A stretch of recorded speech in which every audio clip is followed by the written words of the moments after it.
Então vamos lá, muito obrigado. O banco é condenado por fraude de empréstimo consignado. Muito obrigado. Olha só esse vídeo aqui. O que pode acontecer se eu não pagar uma dívida com o banco? É o caso do nosso amigo que perguntou. Olha só o que ele pergunta aqui. Tem uma dívida com o banco há 12 anos e agora começaram a me ameaçar com bloqueio de conta, bloqueio de CNH. Pode isso, doutor?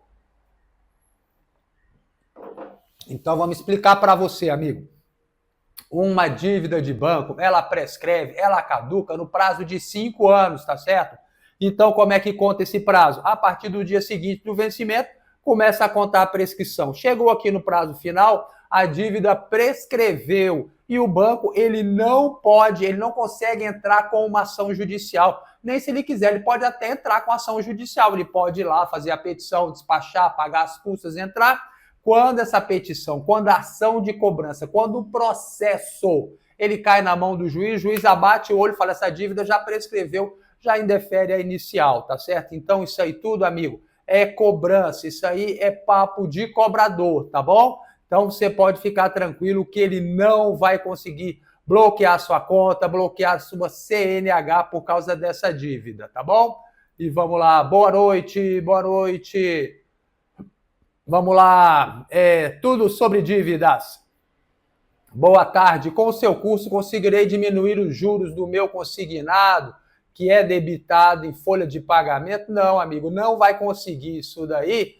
Por quê? Porque isso daí só vai conseguir com ação judicial, tá certo? Um curso não vai fazer isso por você.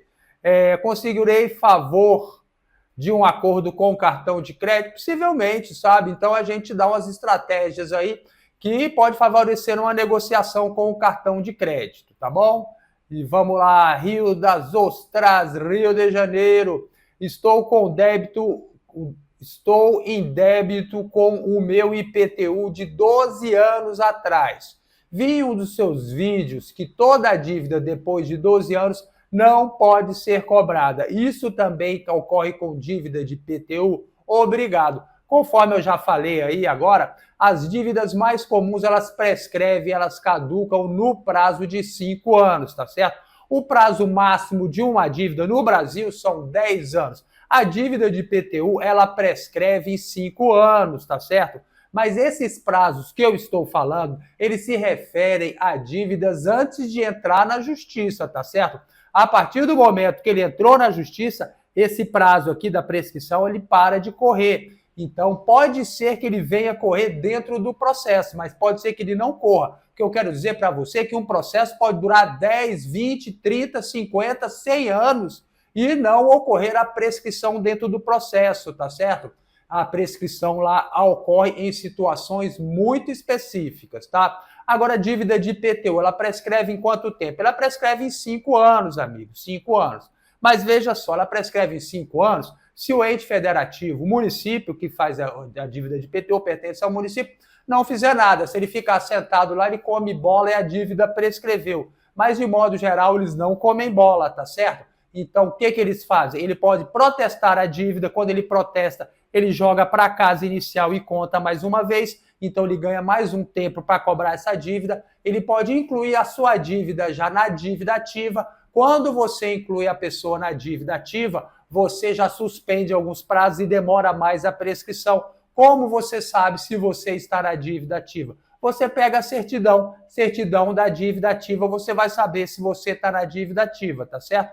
Aí ele pode também, depois de um tempo, quando acabar o procedimento da dívida ativa, entrar na justiça, tá certo? Aí tem um tempo indeterminado que pode durar essa ação, tá certo? Então o esquema é esse, não é só pela data não, ainda mais se tratando de dívida de IPTU, dívida de imposto, tá bom?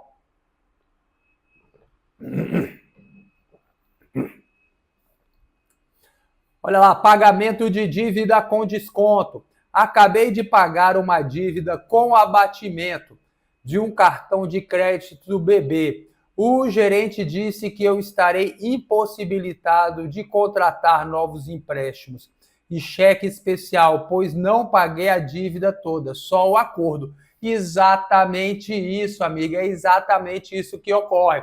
E o que acontece? O banco ele oferece um acordo para você, você paga e ele te dá, ele corta o seu crédito no banco, tá certo? Agora, a questão é o seguinte, você estava inadimplente e pagou o acordo. Ele pode cortar o seu crédito no banco? Pode, amigo, ninguém é obrigado a dar crédito para ninguém. Só que ele tem que avisar com antecedência, né? Pelo menos 30 dias que vai cortar o seu crédito. Possivelmente você já tinha o crédito cortado porque você já estava inadimplente. Agora, ele faz também o quê? Ele pega a diferença do acordo e joga lá na lista negra do Banco Central, tá certo?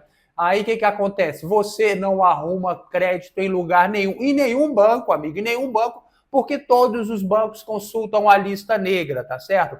Então a coisa funciona como? Você tem lá uma dívida desse tamanho, ele oferece para você um pagamento desse tamanho. Aí você paga achando que vai ter tudo de volta o seu crédito, aí ele corta, ele vai e pega esse valor aqui e joga na coluna prejuízo lá na lista negra do Banco Central, tá? Então o que acontece? Você fica sem crédito. Isso é legal? Não, amigo, isso é ilegal. Por isso que você deve acessar a lista negra, saber essa situação do seu nome, se ele está com prejuízo após o pagamento e se estiver com prejuízo, o que você vai fazer? Uma coisa que você pode fazer é reclamar. Você reclama e tem banco que tira, tem banco que não tira. E se o banco não tirar, o que você vai fazer? Você vai processar o banco. Você pode procurar o juizado especial cível, aquele juizado de pequenas causas mais perto da sua casa, entrar com um processo contra o banco que negativou o seu nome lá indevidamente, que isso é uma negativação indevida, pois você pagou a sua dívida, amigo. Ele fez uma proposta para você, você aceitou, e ele vem com esse papo agora que sua dívida não foi paga. Foi paga da forma que ele propôs. Então fique ligado nisso daí, tá bom, meu irmão? Direito seu aí. Quem paga a dívida do falecido? Esse vídeo aqui é muito importante para você, hein? Para você que quer saber aí como é que fica a questão do falecido, né? Empréstimo consignado não passa para outra pessoa. O dia que eu morrer, o gerente vai ter que se virar. Bacana, amigo, bacana. Você manda ele lá buscar lá no cemitério, não é? No céu, no inferno. Só que a coisa não é assim. O que acontece? A questão do empréstimo consignado, até um tempo atrás, ele não passava para os descendentes, tá? Por quê? Veja só, qual é a regra que existe? A pessoa não herda dívida, ninguém herda dívida, tá? Então, quem responde pelas dívidas do falecido é quem? É o patrimônio do falecido. Então, o falecido ele pode deixar por exemplo, ele deixa uma dívida e deixa um patrimônio, deixou a dívida e deixou um apartamento. Então, a dívida é menor do que o apartamento, né? Então, o que você vai fazer? Você vai fazer um inventário, aí possivelmente aquele credor ele vai se habilitar no inventário, vai receber o que é dele, vai fazer o inventário, vai vender o imóvel, vai pegar a grana, a diferença. Acontece o quê? Que tem gente que deixa mais dívida do que patrimônio. Então, você vai simplesmente renunciar. Fala, não quero isso não, pode ficar para vocês aí, vocês se matam. Por quê? Porque ninguém é obrigado a herdar dívidas, tá certo? Mas e agora no consignado? O consignado era assim, mas eles fazendo uma interpretação, o STJ fazendo uma interpretação de uma lei que foi revogada, com outra lei lá, que agora acontece o seguinte, amigo, passa para os herdeiros, tá certo? Então essa dívida de consignado, ela pode passar para os herdeiros sim. Então vamos lá, PJ e PF também se prejudica. Olha só, dívida de pessoa jurídica prescreve? Aí a pessoa aqui pergunta, PJ e PF também? Amigo, dívida é dívida, tá certo? Eu acho engraçado que eu falo assim, toda dívida prescreve, toda dívida caduca. Aí a pessoa pergunta, e dívida de cartão de crédito, doutor? Bom, mas eu tô falando toda, se eu falo assim, o avião caiu e todo mundo morreu. Ah, o João também morreu? Se todo mundo morreu, o João também morreu, né? Então tem isso daí, tá certo? A dívida de pessoa física e dívida de pessoa jurídica, ela também prescreve. O Código Civil não faz nenhuma diferença dívida de pessoa física ou de pessoa jurídica quanto à prescrição, tá bom? E vamos seguindo aqui. Vamos lá. Oi, oi, oi, oi, oi, oi, seu pai tem boi. Vamos lá, vamos lá, vamos lá, vamos dando coraçãozinho aqui, todo mundo que eu já respondi. depois vou contar quantas eu respondi. Boa noite, doutor. Posso entrar em contato comigo? Pode, só mandar um e-mail para mim, amigo. Mas eu não dou consulta gratuita, tá certo? A minha ajuda para as pessoas é feita aqui ao vivo. Tem muita gente que gosta de mandar o textão pedindo lá uma ajuda. Na verdade, que é uma consulta gratuita. Eu vivo do meu trabalho, tá certo? Se eu for só trabalhar de graça, amigo, eu não tenho como pagar meus boletos, né? Então eu ajudo aqui, tá certo? Vamos lá, dívida prescrita pode cobrar judicialmente? Será que uma dívida prescrita ela pode ser cobrada judicialmente? Isso aqui foi nessa live aqui, tudo sobre dívida. Não, amigo, não pode cobrar judicialmente uma dívida prescrita. Conforme eu já expliquei hoje aqui, e toda dívida prescreve, toda dívida caduca. As dívidas mais comuns, elas prescrevem em 5 anos. Olha, tem uma tal de recovery que me cobra uma dívida que não reconheço e tem mais de 30 anos. Amigo, essa dívida, com toda certeza do mundo, ela já prescreveu, tá certo? Se ela prescreveu, ela não pode ser cobrada, tá? E olha só, se a dívida tiver relação de consumo, for dívida de consumo, amigo, veja bem, ela não pode ser cobrada de maneira nenhuma, tá certo? Nem amigavelmente. Até um pouco tempo atrás, se aceitava que a dívida, depois da prescrição, ela caminhou aqui, chegou aqui, prescreveu. Depois da prescrição, se aceitava que se cobrasse a dívida amigavelmente. Falar, ô Ricardo, lembra daquela dívida? Pague lá para mim, meu querido, por favor. Por quê? Porque se você quiser, você pode renunciar à prescrição e pagar a dívida, tá certo? Mas o STJ já decidiu que a dívida prescrita ela não pode ser cobrada de maneira nenhuma, nem amigavelmente. E o que pode acontecer é fazer o quê? Deixar o seu nome no Serasa Limpa Nome. O Serasa Limpa Nome não tem nada a ver com o Serasa, tá? Eles ficam no mesmo lugar e se acessa do mesmo jeito. Por quê? Porque a coisa é feita para te confundir, não é, amigo? Eles falam, não, seu nome não fica sujo, mas ele pode ir lá para o Serasa Limpa Nome.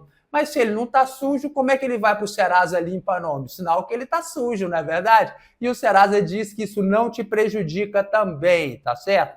Então vamos aceitar dessa forma. Resumindo, ela não pode ser cobrada, pode ir para o Serasa Limpa Nome, mas não pode ser negativada. Quem consegue ver no Serasa Limpa Nome? Somente você e o Serasa. O Serasa é seu brother, né? Ele não vai contar para ninguém. Te espera que ele não conte para ninguém. Então, você pode ter o nome lá. Por quê? Porque você pode renunciar à prescrição. Você pode chegar lá e falar, não, eu quero pagar, vai lá e paga, né? Não tem vantagem nenhuma você pagar uma dívida prescrita, tá bom? Por quê? Porque a dívida prescrita ela não te prejudica. Dívida prescrita é tida como uma dívida natural, tá certo? Dívida natural você paga se você quiser. Então, nesse vídeo aqui, ó, dívida de mais de 5 anos pode ser cobrada. Esse vídeo é muito legal, eu explico tudo sobre isso.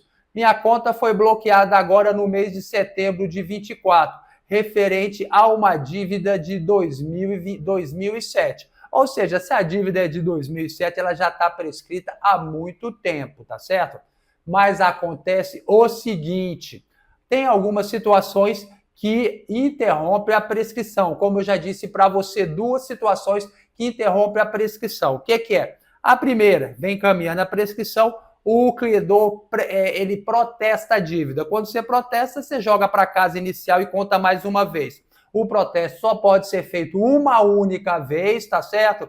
E aí, depois, quando contou de novo, prescreveu.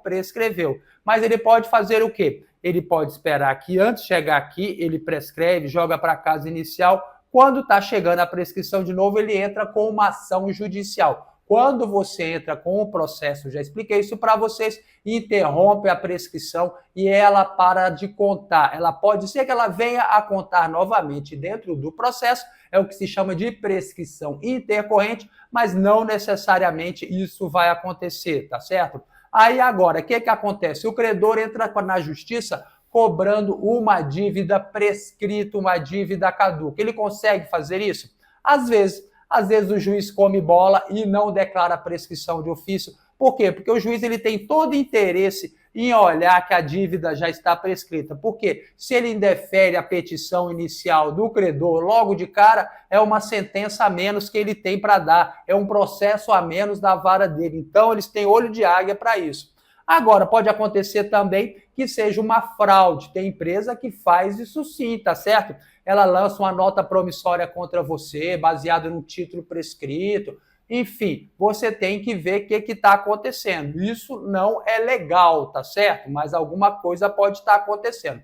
E você que está nessa situação, o que você vai fazer? Você tem que procurar o processo, saber o que está acontecendo, tá certo? Para você se defender nesse processo. Bem estranho isso daí, porque ela não foi nem citada, né? Ela pelo menos já está dizendo aí que já bloquearam a conta dela. Então, deve ter coisa estranha por aí. Procura saber, contrata um advogado para dar uma olhada para você. Então, vai lá, Recovery comprou a minha dívida. Esse vídeo aqui é um clássico sobre Recovery. Ele Recovery cobra muita gente. Recovery é das empresas de cobrança do grupo Itaú, né? O Itaú, ele tem um sistema que ele já montou que é completo, amigo.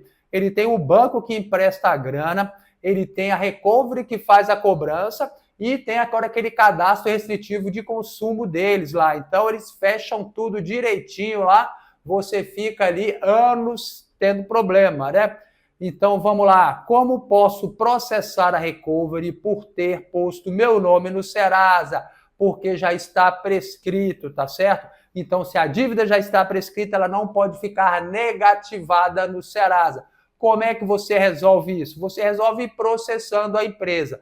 Como que você processa? Processe no juizado especial civil, amigo. Procure o seu tribunal mais perto da sua casa, que lá no fórum tem o juizado especial civil, aquele antigo, pequenas causas, né? Ele tem esse nome hoje de juizado especial civil. Lá você pode processar a pessoa sem advogado e sem gastar nada, tá certo? É muito simples e muito fácil. Você vai procurar lá uma sala chamada atermação ou redução a termo. Apesar do nome ser esquisito, ele vai colocar sua reclamação no papel, vai reduzir a termo, ou seja, vai colocar um termo, vai fazer uma petiçãozinha simples, dizendo com tudo que você falou para eles e já vai dar entrada lá. Você sai de lá já com o dia, a hora e o local marcado para a sua primeira audiência. A primeira audiência, de modo geral, ela está sendo digital, amigo, bem legal, digital. Então, você já faz pelo celular, pelo WhatsApp, então é bem tranquilo. E, de modo geral, não tem uma segunda audiência. O juiz já dá a decisão logo de cara.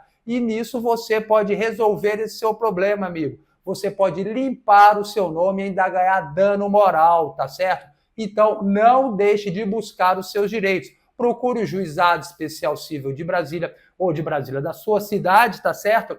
E você vai levar o quê? Você vai levar seus documentos pessoais, sua identidade, seu CPF, comprovante de endereço é muito importante e os documentos da causa, tá certo? No caso aí, o documento que a Recovery que você tem, que a Recovery negativou o seu nome, tá certo? E qual é esse documento que você pega? Você pega o extrato Serasa, que é gratuito, e ele pode ser autenticado lá pelo próprio site. Então, você já tem um documento quente já dizendo que você foi negativado indevidamente. O Serasa não tem nem como reclamar disso, porque o documento é expedido por ele mesmo, tá certo? E o endereço da Recovery, tá certo? Você tem que ter um endereço lá do réu para mandar a cartinha para ele. Ele vai ser citado por carta, tá bom? E vamos lá!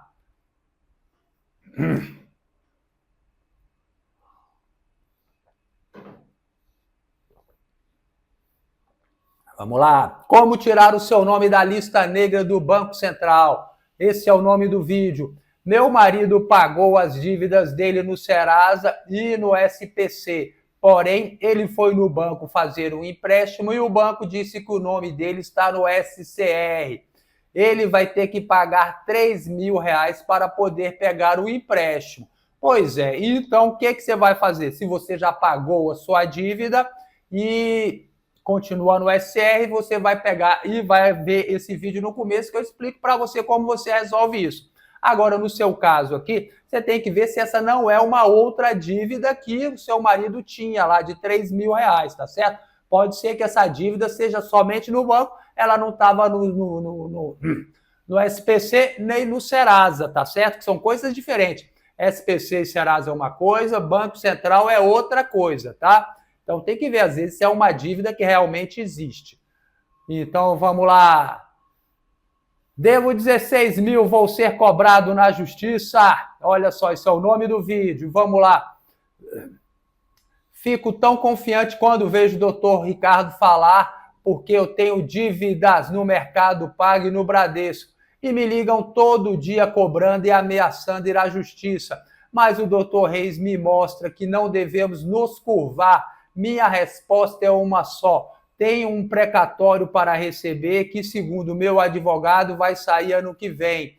Saindo, eu pago os dois com desconto. É lógico, maravilha, a informação liberta. Fico muito feliz quando eu vejo isso tudo daqui, tá certo? É muito legal. E um dia desses mesmo, teve uma pessoa aqui, uma aluna minha aqui, aí o que aconteceu? Ela foi limpar o nome dela lá no Banco Central, entrou com um processo, do jeitinho que eu falo para vocês, tá certo? Entrou contra 3 bancos, amigo, 3 bancos. Então, se são 3 bancos, vão 3 advogados e 3 prepostos. Então, senta de um lado da mesa 6 pessoas e sentou ela sozinha do outro lado da mesa. E ela foi, entrou com ação judicial e ganhou. Ela me mandou aqui um e-mail quicando de felicidade. Eu achei muito legal, muito bacana mesmo, sabe? A pessoa às vezes fica com medo, mas não precisa ter medo não, sabe por quê? Porque a situação é como uma situação que você vê um grandão batendo no pequenininho, tá? Aí você sempre vai ficar do lado de quem? Do pequeno. Você não conhece a história, vai falar, pô, tu é grande, tu pode bater no cara aqui, não? Tá vendo que ele é um pequenininho? Então a questão é essa, você vai fazer às vezes uma audiência, você tá lá sozinho, você é leigo, tá lá contra 3 advogados e 3 prepostos, você acha que os caras vão comer a sua orelha, mas o juiz está lá para equilibrar a coisa e não deixa. Então procure o seu direito, tá bom? E vamos lá, seguindo aqui com a nossa live. Dívidas, cobranças e ameaças. Esse é o nome do vídeo. Boa noite. Como eu recebo seguro abusivo de uma venda casada? Financiamento de carro, tá certo? Olha só, eu acho que ela confundiu as coisas aqui. Como eu recebo o seguro prestamista e uma venda casada, de uma venda casada. Por quê? No financiamento de carro. Porque quando você vai fazer um financiamento de carro, de modo geral, eles te oferecem um seguro prestamista. O que é o seguro prestamista? É um seguro que garante o pagamento do financiamento se acaso acontecer algum dos fatos que o seguro cobre, tá certo? Por exemplo, se você morrer, o seguro quita aquela dívida, tá? Então você tem que pegar a apólice do seguro para saber se você foi lá, se você contratou o seguro e sobre o que está sendo segurado. Então isso é muito importante. Só o que acontece? Tem gente que não sabe nem que contratou esse tipo de seguro, tá certo? Acontece o que se chama venda casada. O que é uma venda casada? É você condicionar a venda de um produto à aquisição de outro produto, tá certo? Eu só vou fazer o financiamento para você se você adquirir esse seguro aqui, tá certo? Então isso é uma venda casada. Isso é crime contra o consumidor. E nesse caso, você provando que a venda foi casada, que você foi vítima de um crime, você tem inclusive dano moral. Você pode inclusive receber também o direito aí do seu valor que você pagou indevidamente enganado, tá certo? Como é que você resolve isso daqui? No juizado especial civil, no juizado de pequenas causas, conforme eu já expliquei aqui para você, tá bom? Então vamos lá, vamos lá. Boa tarde, doutor. Trabalhei 9 anos para uma pessoa. Não recebi nada. Amigo, vou dizer um negócio para você. Eu tenho uma cisma quando eu ouço a pessoa falar isso. Trabalhei 9 anos e não recebi nada. Meu irmão, você ia lá trabalhar todo dia e não recebia nada. Você ia lá, não recebia nem o da passagem, ia lá, nem da passagem, nem da comida, e ficou 9 anos indo trabalhar, amigo, trabalhar. Mas como é que você sobrevivia se você trabalhava e não recebia? Então, eu tenho uma certa cisma disso daí, tá? Essa conversa ia muito também, antigamente, lá na Justiça do Trabalho, tá? O cara ia lá e falava, não, eu trabalhei 9 anos sem receber nada. O juiz condenava, às vezes, o patrão a pagar os 5 anos, porque prescreve também, né? Então, pagava 5 anos para trás lá, E, pô, será que a pessoa trabalhou realmente 5 anos sem receber nada? Tenho minhas dúvidas, né? Então vamos lá. Excelente conteúdo, doutor. Obrigado. Quando uma dívida acaba, dívida de mais de 5 anos, isso aqui é importantíssimo, amigo. Eu já fiz um monte de dívidas sobre esse mesmo tema e continuo fazendo, tá certo? Por quê? Porque isso é muito importante, cara. Isso daí é uma coisa básica. Todos os meus cursos, o primeiro módulo é esse. Eu escrevo lá, não pule esse módulo, porque a prescrição é uma defesa que você pode aplicar na sua vida em tudo, tá certo? Prescreveu, prescreveu, prescreveu. Teve uma mulher que entrou aqui com uma ação criminal contra mim, tá certo? Aí, só que ela perdeu o prazo. O juiz simplesmente, prescreveu. Um dia depois do prazo ela entrou, prescreveu, não tem como entrar mais, tá certo? Então ficou a ver navios, tá? Então você tem que estar ligado com essa questão da prescrição.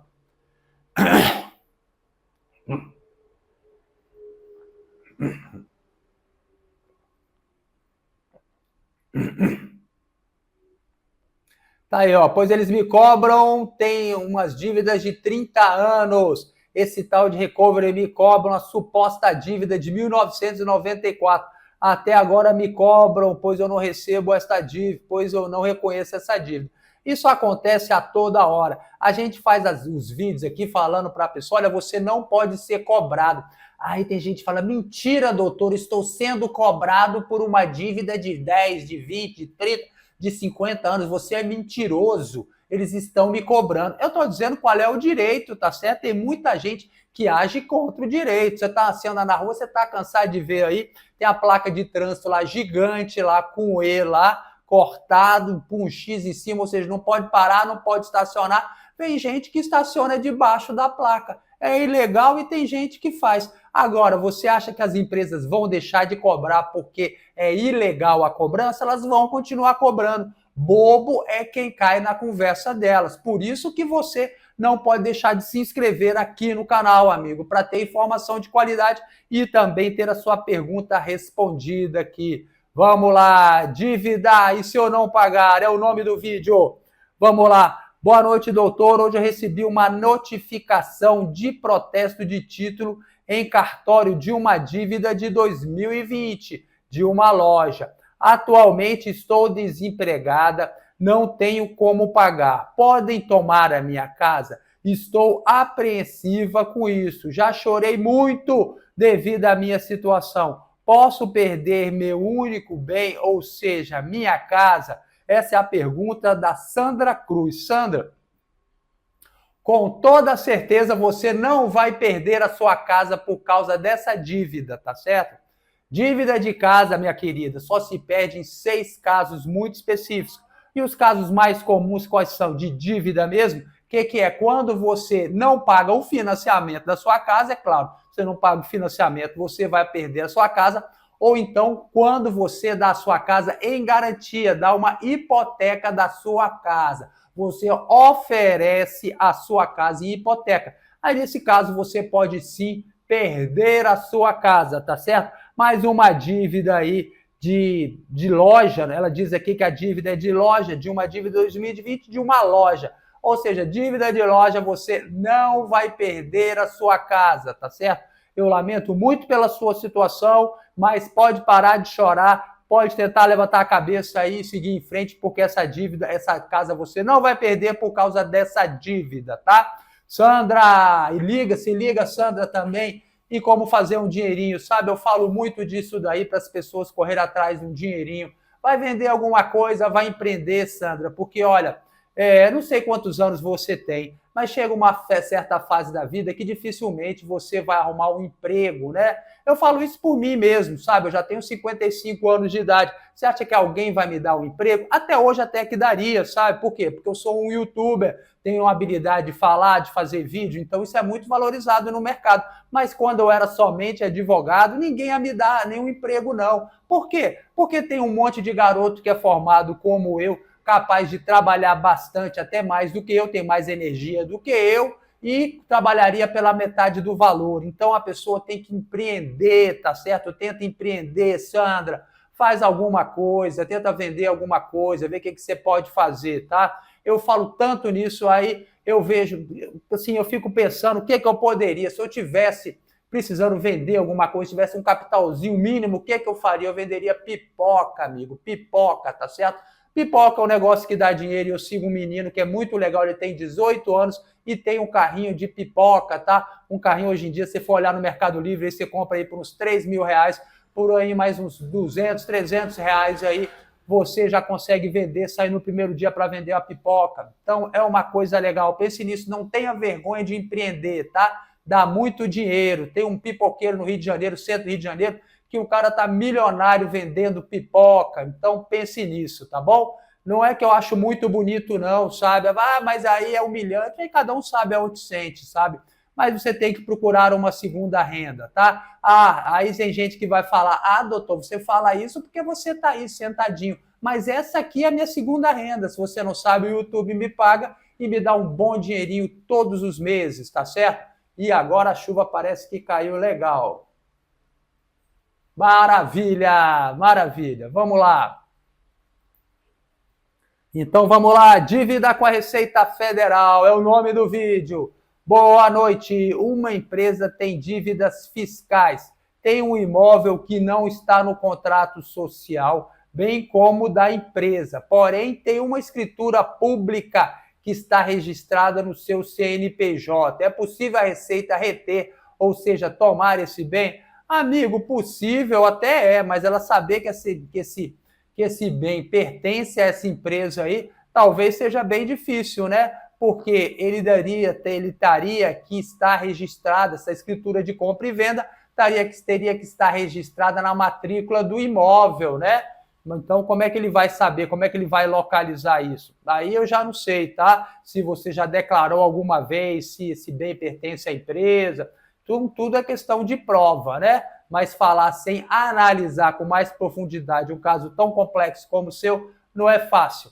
Olha lá, como saber se o meu nome está limpo em 3 minutos. Esse vídeo aqui é muito legal. Eu falo sobre o extrato Serasa. Você pega o extrato Serasa em 1 minutinho, não é nem 3, é 1 minuto. E você vai saber se você está com o nome limpo, se está com o nome sujo. É uma prova muito legal para você, inclusive, processar o Serasa. E vamos lá, Ana Paula pergunta o quê?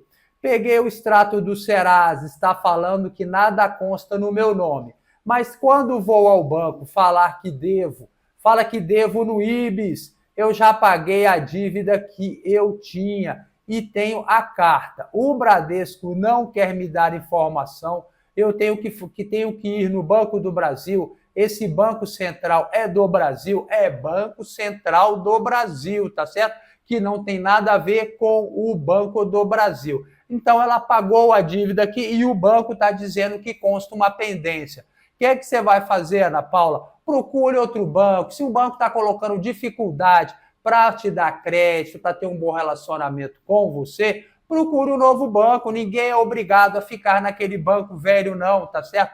Bradesco é um dos piores bancos para dar crédito, é um bancão, tá certo? Procure outro bancão e comece um novo relacionamento, tá certo? Porque é muito difícil essa situação. O banco diz que você tem uma pendência, às vezes os dados deles estão desatualizados, você já pagou aquela dívida e não deram baixa, e você não tem como localizar onde está isso aí. Você vai no SPC, no Serasa, no Boa Vista, tá tudo ok. Você pega protesto, tá ok. Você pega a certidão de processo, tá ok. Dívida ativa, pega tudo que tem para pegar e mesmo assim fica dando lá que existe alguma pendência que você não consegue localizar, né? Então isso daí é muito difícil. E vamos lá. Morreu e deixou a dívida no banco, eu tenho que pagar. Olha só o nome do vídeo. Olha só, meu tio foi avalista de um empréstimo no banco feito pelo meu pai. Veja só, amigo, o que é um aval, um contrato de aval? O contrato de aval é o quê? É um contrato pelo qual você fala para um credor, se ele não pagar, eu pago, tá certo? Ou seja, isso acontece muito em quê? No empréstimo bancário, você vai pegar um empréstimo bancário em seu nome, aí o banco fala, não, olha, não dá porque seu nome aqui está quebrado, você não tem condição de pagar isso. Ah, mas eu vou levar o Ricardo, que o Ricardo tem crédito. Aí o banco lá me dá um contrato de aval, ou seja, olha, Ricardo, eu vou dar o dinheiro para ela, mas se ela não pagar, você vai pagar. Então, esse é o contrato aí de aval. Ou seja, para você não tem vantagem nenhuma, tá certo? E, inclusive, em algumas situações, você pode até perder a sua casa, tá certo? Se você for avalista. Então, é a pior coisa que tem, é você ser avalista. Se alguém um dia for perguntar para você se você pode ser avalista, o que você vai falar? Você vai falar para a pessoa que você não pode prestar aval, tá certo? Que você não pode prestar aval para ninguém. Então, negue para todo mundo qualquer tipo de aval. E vamos seguindo aqui, ó. Meu tio foi avalista de um empréstimo no banco feito pelo meu pai. Meu pai morreu e o banco cobrou a dívida do meu tio.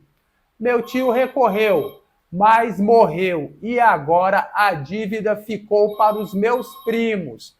Eles pediram o pagamento da dívida com os bens que sobraram do meu pai. Isso é correto? Olha, amigo, é claro que isso é correto. Se seu pai pegou o empréstimo e não pagou, essa dívida é do seu pai, não é verdade? Você não vai querer que o seu tio que arque com essa dívida. Ele é o fiador, ele pode pagar essa dívida e depois cobrar da pessoa afiançada, tá certo? Inclusive, quando você assina um contrato de fiança, de modo geral, tem um dispositivo pelo qual você renuncia ao benefício da ordem. Veja só como é a coisa. Quando você vai lá no banco assinar um contrato de fiança, o que acontece? O fiador vai lá, o banco ele vai te dar um contrato e você vai ser o fiador, tá certo? Então, se o afiançado não pagar, ele vai cobrar de você. Aí você pode falar assim, olha, você deve cobrar primeiro dele, é uma defesa que você pode fazer. Mas o banco coloca uma cláusula que você renuncia a esse benefício, que chama benefício da ordem. Ou seja, então ele vai escolher quem ele vai cobrar primeiro, amigo. É a pior coisa que tem, é você dar contrato de fiança, tá?